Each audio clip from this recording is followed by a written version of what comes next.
While Obama was busy coddling the brutal communist dictatorship enslaving Cuba, Latin Americans from Ecuador and Brazil to Venezuela, Cuba, and beyond were busy trying to throw off the chains being imposed on them by their governments. In Ecuador, massive protests against the regime of socialist strongman Rafael Correa exploded into violence amid a nationwide uprising against Correa's bid to stay in power indefinitely and make himself a dictator.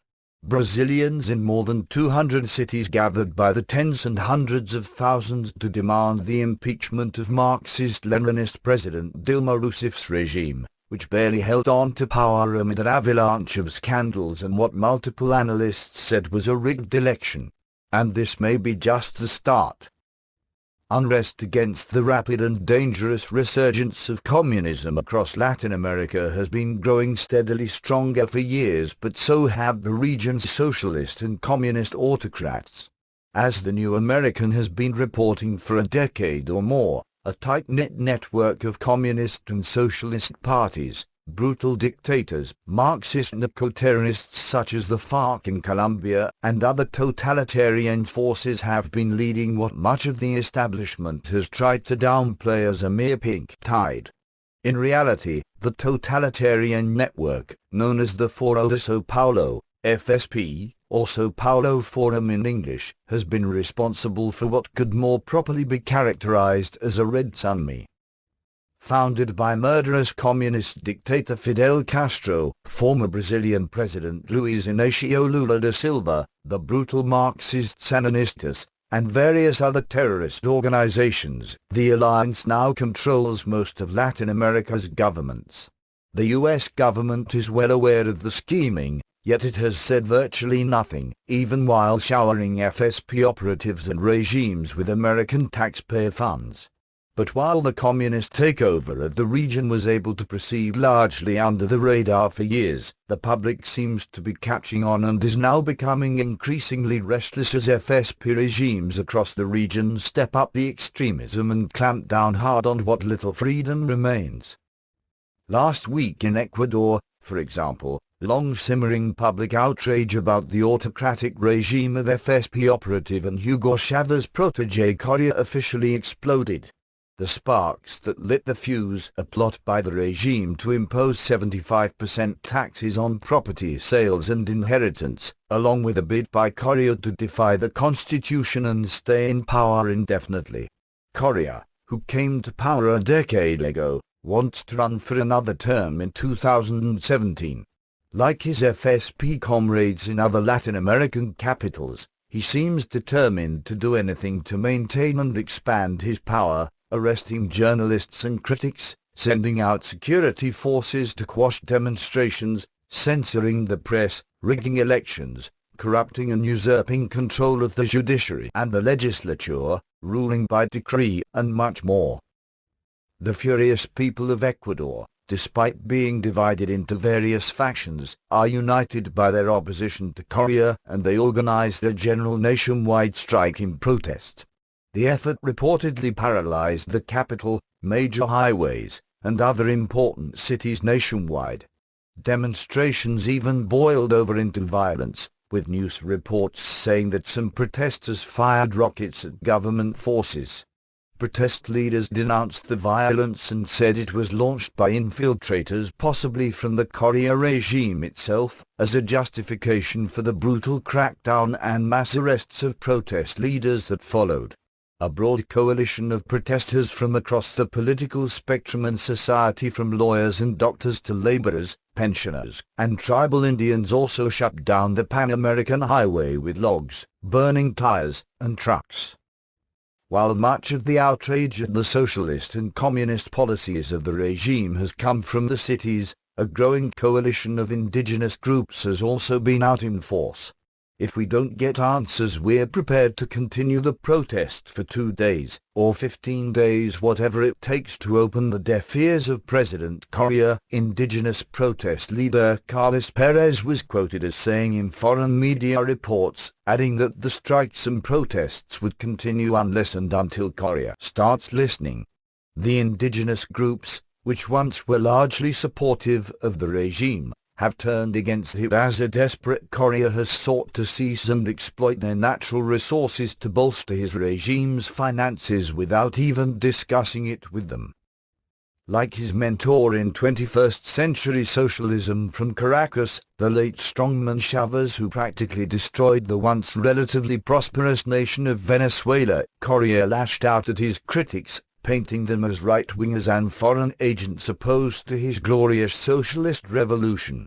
These things must be rejected, not by the security forces but by the citizenry, the Ecuadorian strongman told a youth group about the barricades erected by protesters, calling on his alleged supporters to clear the streets of those opposed to his increasingly totalitarian rule.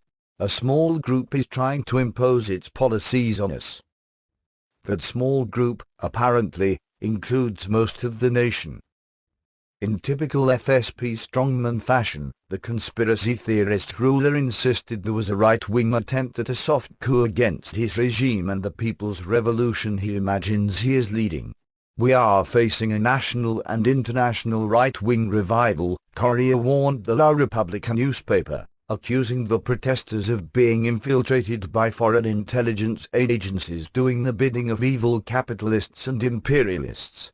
In the real world, of course, the people of Ecuador simply do not wish to surrender what remains of their freedom and their wealth to yet another one-nap Latin American tin-horn dictator. On August 16 in Brazil, meanwhile, official estimates suggest almost 1 million people turned out across hundreds of cities nationwide to demand the impeachment of Rousseff's radical regime. The real numbers were probably far higher considering polls show Rousseff's approval rating at about 1 or 2% and almost 3/4 of the public upset at her scandal-plagued regime. Protesters wore shirts calling for Rousseff's impeachment while chanting "for a pint," which translates to "out with the pint, Workers' Party." Crowds carried huge banners reading "impeachment" or Brazilian flags, while marchers chanted, "Communism is the cancer and the people are the cure." Most Brazilians support impeachment, polls suggest.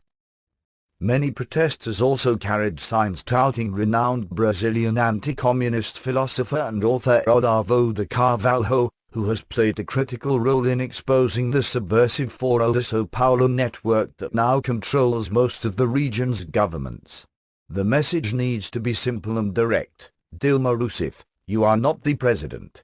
We will never obey you, the liberty-minded Brazilian leader told supporters on social media, blasting much of the media in Brazil as lackeys of the regime that need to be crushed. If Dilma Rousseff comes with little apologies, respond that they will only be accepted if they come accompanied with her resignation. Locals on the ground were equally passionate about the need to evict the ultra-left, ultra-corrupt Workers' Party from power. Dilma, show some shame on your face and resign, otherwise we are going to bring you down. The Free Brazil movement, Movimento Brasil Livre, coordinator for the city of Curitiba, Ada Borges, declared in front of some 60,000 protesters in his city. The Foro de São Paulo destroyed Venezuela, that with its immense oil reserves should be a rich country but today doesn't even have toilet paper. We will not permit this system of tyranny that is socialism take our country Brazil. In the capital of Brasilia, protesters carried a giant inflatable Lula, Rousseff's radical predecessor from the same party and a founder of the FSP, wearing a prism jumpsuit. Indeed, much of the outrage against the Workers' Party, aside from its totalitarian ideology, surrounds a series of explosive corruption scandals involving the state-run oil giant funneling cash to political coffers to help it stay in power. Marxist narco-terrorist money has also long been linked to the Radical Party, which openly celebrates its strong alliance with the Marxist-Leninist Communist Party of Brazil. In Venezuela in late May, tens of thousands of protesters defied the FSP-aligned regime of Nicolás Maduro, socialist strongman Chávez's successor, in support of jailed opposition leader Leopoldo Lopez, who was on a hunger strike in the regime's dungeons, pushing free elections and the release of political prisoners.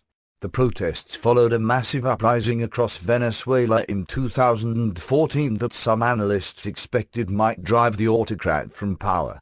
Maduro responded with brute force, gunning down and arresting demonstrators while his thugs mercilessly beat down students opposed to totalitarianism.